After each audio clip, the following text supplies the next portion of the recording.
The Dallas Stars fell just short against the Minnesota Wild on Thursday night in overtime. And on today's episode, I'll be joined by Seth Toupal of Locked On Minnesota Wild to talk all about this matchup and its implications for both teams going into the final stretch of the season and the postseason. It's all coming up on this Friday episode of Locked On Stars. Your Locked On Stars, your daily podcast on the Dallas Stars. Part of the Locked On Podcast Network. Your team every day.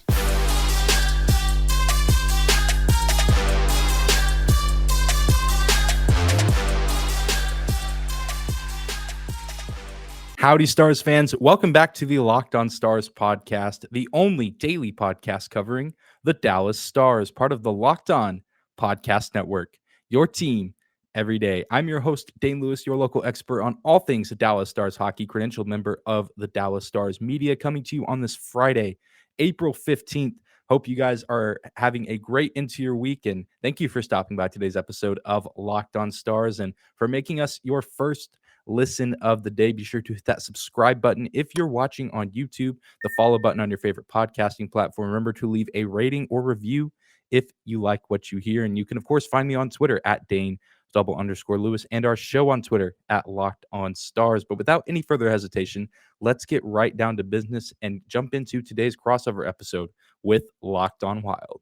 Well, welcome in, hockey fans. This is Dane Lewis with the Locked On Stars podcast, joined now by host of Locked On Wild, Seth Toupal. And Seth, that was quite the game, the season series finale between the Stars and Wild. They each split 2 wins, 2 losses for each team. And what are your initial thoughts on the game that we just saw? Well, first and foremost, can we just go to the postseason already? Because it feels like all of these games just have that postseason feel to them, and this game was no exception. Good atmosphere and just some great hockey. And I think most notably, and the most fun aspect of this, another showcase for some of the biggest young names in the sport in Jason Robertson, who put on a show. Kirill Kaprizov was quiet tonight, at least in terms of scoring, still doing Kirill Kaprizov things. But Kevin Fiala, 25 years old, career high in goals, assists, points, pretty much everything. He has been on an absolute tear recently. So getting a chance to see him do his thing, and just a great game between both teams that could ultimately have gone either way, with that furious rally at the end by the Stars. Just didn't end up leading to a goal, and then the Wild get one in OT. That could very easily have been a Stars regulation win, depending on one bounce or another, this way or that. Yeah, absolutely. And you even, I think just from the Stars end of things, you look back at that shorthanded goal that Fiala got. I mean, if the Stars, even if they don't score on that power play, I mean, who knows how the game ends up. And I know even on the Wild's end of things, Marc-Andre Fleury had a great night, but he lets that second goal from Robertson kind of dribble in. That's a goal that he probably saves. That's the 9 times out of 10 he saves that, and that's the one time he doesn't. So a lot of what ifs in this game, but like you said, a competitive season series. 2 teams fighting for playoff positioning, and it's always a good Central Division matchup. But just talking of Marc-Andre Fleury, I mean, the Stars saw him a handful of times with Chicago this season, but this was our first and only time seeing him with Minnesota. What have kind of been your thoughts on his performance so far with the Wild? I know he's only got a handful of starts to his name in a Wild uniform, but what are your thoughts on the trade, and how do you see that affecting this team going into the end of the season and into the postseason? Fleury is now 5-1 with the Wilds since he was acquired via trade. I don't know what the goals against average. It's going to go down. It was at 244 coming into tonight's matchup, and then a save percentage of 926 coming into this game. So I would imagine that the goals against average in a Wild uniform will go down. Save percentage will go up a little bit. He was great. And this is exactly why the Minnesota Wild brought him in, was to be able to go on the road and keep the team in it, potentially steal a game or two from an opponent. And he absolutely lived up to the billing in this game, and he has since he came over to Minnesota. You look at the 2 goals. The first Jason Robertson goal, off that rebound. And I talked about it in recapping immediately after the game was done. I don't know what the Wild can really do about that, short of telling Dmitry Kulikov to not pursue the puck behind the net, because you feed it back out to Robertson. The initial shot by Fleury is saved, but the rebound just kicks right out to him. That's just one of those where, it was a weird carom. Nothing you can do about that. But as you alluded to, that second goal that trickled in after Fleury made the initial save, that's going to be one he'll want back. But with Fleury and with Talbot's resurgence since Fleury was acquired, we've seen far fewer of those types of goals from the Wild netminders, those that you wish you could get back, which is what we have needed. And I thought Fleury was great tonight. He's been great since he came here, and we saw exactly why Bill Guerin went out and got him, was to go on the road and keep the team in it and potentially steal a game, which he probably did tonight. I think we could put it in the category that he definitely kept the Wild in it. They had some uninspiring stretches of play during this game, but no, Fleury was the real deal. It was fun to watch him do his thing.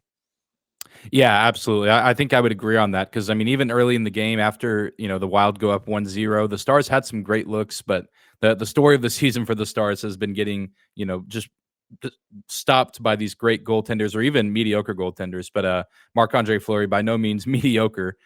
So, it's kind of one of those performances where, you expect it from him. And even earlier, one of the games we played against him in Chicago ended 0-0 and went to a shootout and went, I think, to like 11 or 12 rounds. Jake Ottinger and Marc-Andre Fleury going at one another. So he has a history of, being a brick wall against the Stars, and the Stars were able to crack his armor a little bit tonight. But ultimately, I do agree. I think he's a big reason why Minnesota gets the win. And I know that's a big win for this Wild team, as now the St. Louis Blues get the win in Buffalo, and both those teams, the Wild and the Blues, fighting for that second spot in the Central Division for home ice advantage in the playoffs. So, and I know there's a matchup you said Saturday that they play. That seems like a pretty big game. What do you think? I mean, just looking ahead now, and I'm sure you'll talk about it, at a future point or maybe even before the game, I'm sure on your show. But what's kind of the mindset going into this game after this win in Dallas for the Wild? I think this was a big win to kick off this little 2-game road trip, because it's kind of the same formula we've seen for this team a lot of the season. Is they get the early lead, they are able to weather some counterpunch from the Stars, and ultimately end up getting the win despite not really playing their best in the second and the third period, and that being able to weather that stretch in the final 2 minutes in the third, where the Stars controlled the entirety of it and got a lot of shots on net. Fleury stopped them all.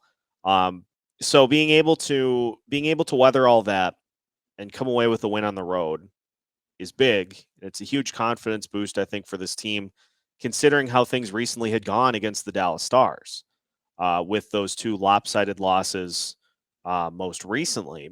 And I had kind of alluded to it in previewing the Dallas game, in that, those were the last 2 results, but this Wild team, a little different now with the trade deadline acquisitions. And I think we saw that tonight, in that even when they're not playing their sharpest, the Wilds were able to fully contend with this Dallas team and to stick with them, and just outlasted until they got momentum back on their side and ended up getting the overtime winner. So ultimately, I think huge win.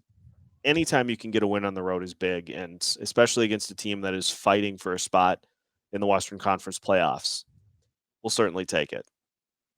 Yeah, certainly. And I know we'll continue to talk about this game and the implications going forward for both these teams. But I know first we got to take a minute and say thank you to one of our sponsors.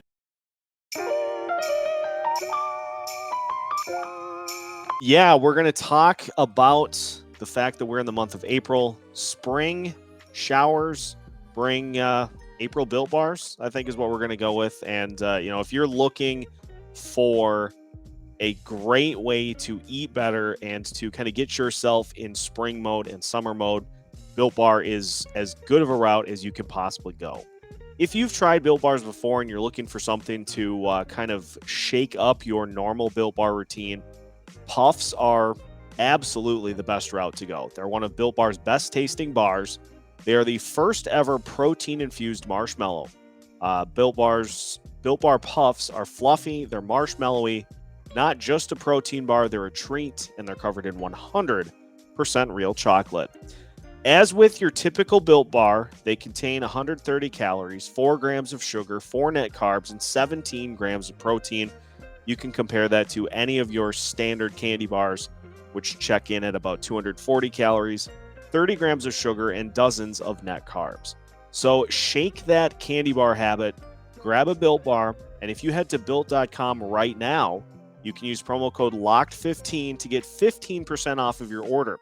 Again, head to Built.com, use the promo code LOCKED15 for 15% off at Built.com.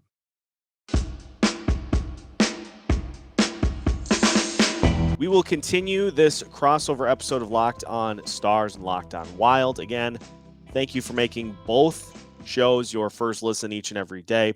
Make sure that your second listen is the Locked On NHL podcast, recapping all of the NHL news and games throughout the week with your favorite Locked On NHL insiders. Locked On NHL is free and available wherever you listen to podcasts. Dane, will flip it.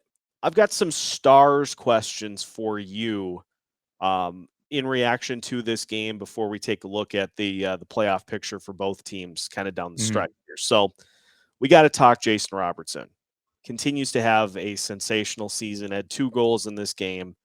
How is it possible that Robertson has taken everything he did during his Calder runner-up season and gotten better? How is that even possible? Yeah, it's truly, incredible to see. I mean, I think we knew that he was going to be a special player after his rookie season. But I think now is that he is full-time on that top line with Rope Hintz and Joe Pavelski that, Jason Robertson is a good player in his own right. But I think playing with those two has really elevated his game, especially playing with the guy like Pavelski, who's been a veteran in this league for, a really long time and, has paid his dues and is a guy that continues to work hard day in and day out. I think that that's rubbing off on even Rupe Hintz, who's having a great year in his own right. But Jason Robertson, who now has 36 goals on the year. I mean, I don't think it's out of the realm of the possibility to think that he could be a 40-goal scorer by the time the playoffs get here. And I think that's just a big part of it is getting, the influence and the mentorship that comes with being teammates with Joe Pavelski, and then having a guy like Rope Hintz that can skate with just about anybody in the league. His passing, his speed is great. And so that just sets up Jason Robertson for so much success because he can do a lot of those things well on his own. He's pretty fast in his own right. He has good vision with his passes, but also just knows how to position himself. Like even with that rebound, I know someone, either Pavelski or Hintz on that top line was behind the net there, and the puck kind of goes in front, and Robertson's in a great spot to get that initial shot, and then he sticks with it and is able to get a tough one past Marc-Andre Fleury. And again, even on that second goal, even with a little bit of help of the puck dribbling, Miro Heiskanen actually makes that really nice move in the defensive zone and sends it all the way down the ice. And, Hintz and Robertson are there again. So just incredible chemistry on that top line that I think Jason Robertson is benefiting from. And it looks like we're going to get that trio again next season with Pavelski signing that 1-year extension. And I imagine that Jim Nill and company are going to be looking to keep Hintz and Robertson in Dallas for years to come. Let's go back to the final couple of minutes of this game and into overtime. From your perspective, what was your feeling heading into OT after having just that barrage of shots down the stretch and just not quite being able to slip one past Fleury? Yeah, I was feeling pretty confident. I mean, even that third period, I mean, obviously Dallas ties the game early in the third, and then both teams kind of go back and forth, exchanging looks and not really doing too much production-wise. Obviously, no one's scoring, but I had a pretty good feeling, one, because of the barrage of shots at the end and those really good opportunities for Dallas. But then Dallas has been one of, if not the best team past 60 minutes this season with 14 overtime wins. I think the broadcast said that that's tied for first in the NHL. I don't remember who else is up there with them, but that's just a huge flip of the script from last season where Dallas could not buy an overtime win to save their lives. And so that's really been a huge difference maker for them this season. And, the last time the Stars went into overtime, I believe, was against the Toronto Maple Leafs, where Austin Matthews torched the 3-star skaters and got the game-winning goal, which happens. And it kind of happens again, but in a little bit of a weirder fashion in this Minnesota game, as John Klingberg almost had an opportunity to end the game himself, misses the puck, and then Marc-Andre Fleury with a pretty excellent pass from his side of the ice for Gaudreau to cook 2 Dallas skaters on his own and have a really nice shot. So disappointing loss, but I mean, I was glad that the Stars were able to get it to OT and at least get a point because, I'll talk about it a little later. The wild card race is pretty competitive and every point matters, and so it's one of those things where you're disappointed in the loss and it leaves you wanting more. But this is a Wild team that we knew going in was going to be very good, and especially with the like you said, the trade deadline acquisitions. I mean, a team that you can't take lightly. I think there were times that Dallas could have capitalized on some Minnesota mistakes, whether it was penalties or I know there was one sequence, I think it was in the third, where Marc-Andre Fleury came out of the net to send the puck down and missed Alexander Radulov just standing in the slot with no one there, and Radulov fanned on a shot. But just got to take advantage of little opportunities like that. But all in all, not a bad game from the Stars, but certainly one that if they don't make the playoffs, they could be asking what if they miss by a point or two. Let's talk a little bit about Darth Vader in a Stars jersey, Scott Wedgwood, with the all black pads, which I love. That was such a great look and fantastic performance for him. I thought he was great the entirety of the game. Had just a bunch of really big saves. Shorthanded goal. That's a tough situation for a goalie, especially with a guy of Kevin Fiala's caliber. Fiala also really, really good right in front of the net. So, that whole both sides of the coin thing, good play by a good player against the it's always tough because, sometimes it is just a really good move by the skater as opposed to a bad play by the goalie. But I thought Wedgwood played really good, and that was a savvy pickup by the Stars to bring him into that goalie room for this team down the stretch. Yeah, and it's funny because goalie has been the biggest storyline for the Stars pretty much all season, even dating back to training camp, because we thought Ben Bishop was going to come back and Anton Hudobin seemed to still be relatively healthy, and Braden Holtby came in. Jake Ottinger actually started the year down in the AHL down in Cedar Park with the Texas Stars, but now he's made the jump to pretty much the full-time goalie here in Dallas. But yeah, Wedgwood has been a sneaky good pickup for the Stars at the trade deadline. I mean, similar to the Minnesota Wild going out and probably making one of the biggest moves of the deadline, but certainly the biggest goalie move. But yeah, the Stars benefiting from Scott Wedgwood, who had some good performances with Arizona, but ultimately didn't have the best numbers or really the wins to back up his performances, just because it is the Coyotes who are in a deep, deep rebuild right now. But yeah, Wedgwood has come in and played with a little bit of a chip on his shoulder and has had some really good performances so far this season. Taking down the Carolina Hurricanes. He's taken down the Tampa Bay Lightning the other night in a shutout. So really, really good stuff from him overall, and been really impressed with what he's done so far this season with the Stars. Final one for you before we look at the playoff picture for the Western Conference. Where do the Stars go from here? In the short term, obviously a tough, close loss in overtime. What's next up for the Stars here over the next few games, and how do they kind of bounce back from this one against the Wild? Yeah, I mean, it's going to be one of those things where I think the team as a whole will be pleased with the 1 point, but know that they have to keep going and keep pushing forward. And they do have a pretty favorable matchup coming up at home on Saturday against the San Jose Sharks. So that's, something that they can kind of set their eyes on. But then after that, it's a pretty tough 3-game road trip to Western Canada with the Canucks, the Flames, and the Oilers. So, it's one of those things where games like this will probably benefit them down the stretch, close games against good teams.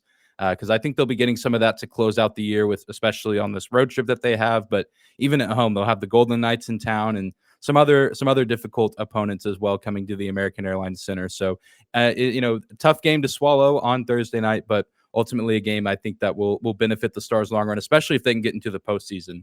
Because, even before this game, they had some really good performances against Tampa Bay on Tuesday with the shutout there. And a pretty big win against the Blackhawks on Sunday as well. I think they put up 6 or 7 goals in that one. So, I don't think this throws off their momentum too much, but certainly one that they don't want to be satisfied with the 1 point. They're going to want to continue to build and develop themselves and go and move upward.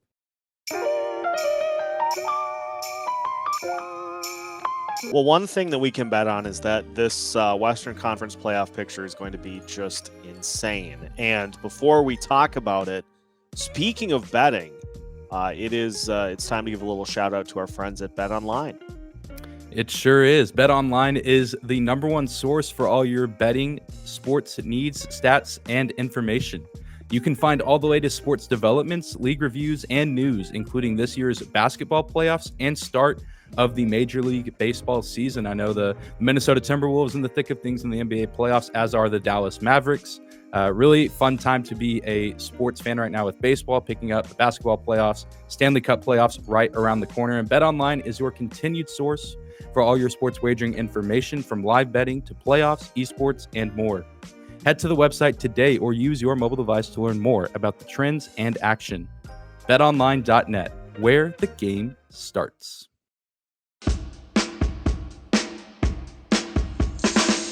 And we're closing out today's crossover episode between Locked On Stars and Locked On Wilds. Dane Lewis and Seth Toupal here to close things out, talking about the Western Conference playoff picture. And we talked about it a little bit earlier, but the Wild seems set up for a first-round matchup with the St. Louis Blues. And how important is home ice advantage in this matchup to you, Seth? I mean, I feel like it's pretty easy to say very important, but how realistic is it that do you think the Minnesota Wild get home ice advantage, and how big of a factor do you think that plays in the series?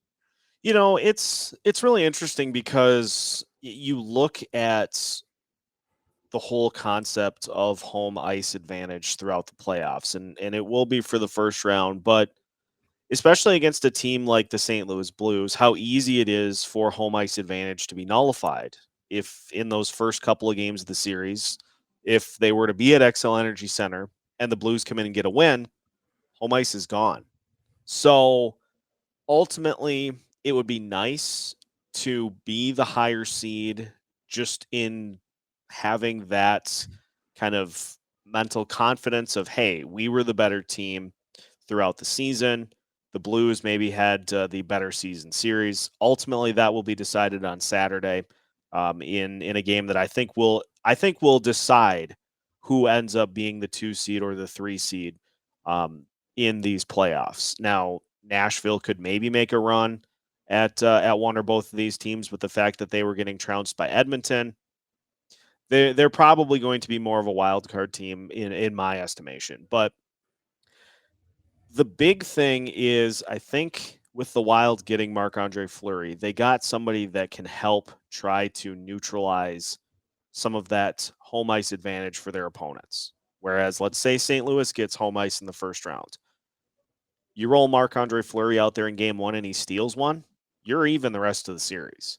So it's more for me about just making sure that this team gets themselves set and ready for the playoffs, health-wise, and getting everybody back to full strength so that you can go at a Blues team full bore. This Wild team, when they've got everybody in their arsenal at the ready, is one of the best teams in the NHL. They have played as one of the best teams in the NHL throughout the entirety of the season. Yes, I know that that's probably not going to happen by the playoffs, but still, get everybody healthy, get everybody ready to rock, and whether it be that the Blues have home ice advantage in the first round or the Wild, full bore into that thing, because I think you got a goalie that can help you steal one if you end up not being the team that has the additional home game in that first round series. Yeah, I mean, I think regardless, it's bound to be a good playoff series, probably one of the better ones of the first round. I mean, these teams, Central Division rivals, and 2 really competitive teams trying to consider themselves a cup contender despite sharing the division with Colorado, who looks like a pretty heavy favorite. But I think I feel like not too far-fetched to say that there's a good chance the Western Conference champion comes from the Central Division. So, and it all starts in that first-round matchup. I'm personally excited to see it happen. Is the Saturday game, is that in Minnesota or St. Louis? That is in St. Louis, and that is a 2:00 tilt. So that's going to be something. That will be a massive game for both teams, and so I would expect nothing short of fireworks from both teams once that one gets going. Absolutely, and always an electric crowd in St. Louis. So certainly a game that's going to have that playoff feel for sure. 100%. Dane, let's talk wild card. Just give me the temperature on the wild card picture right now. Who else is in the mix? Who do you think ultimately has the best chance to lock down those wild card spots? And if it's the Stars, who are they fighting? If it's if it's the Vegas Golden Knights and all their long term injured reserve nonsense that they're doing again, who's in the lead right now for the wild card spots, and who has the best chance to make it by season's end? Yeah, so the wild card picture right now, Dallas and Nashville both have 89 points. So if you look at the standings on NHL.com, Nashville technically has the 1 spot, Dallas the 2, and then Vegas has 85. I don't think their game has gone final against. Oh no, it has. They did beat Calgary 6-1. So Vegas does have 85 points as of right now.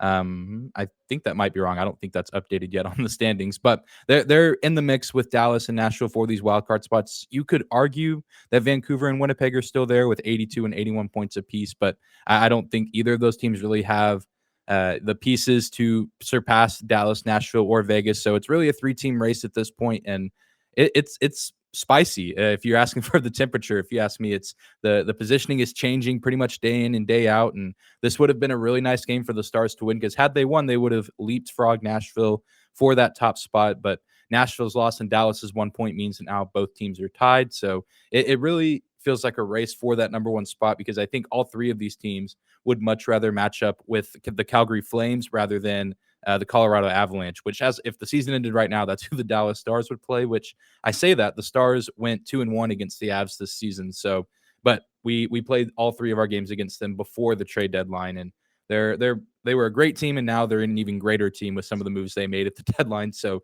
don't want to get up, and match up with them in the playoffs. Despite what happened last time, the Stars and Avs met in the postseason, would much rather play the Flames, which would be a challenge within itself, but one that I think the Stars could handle a little bit better. But I'm saying all this, and they technically haven't made it yet, but I do really like their chances.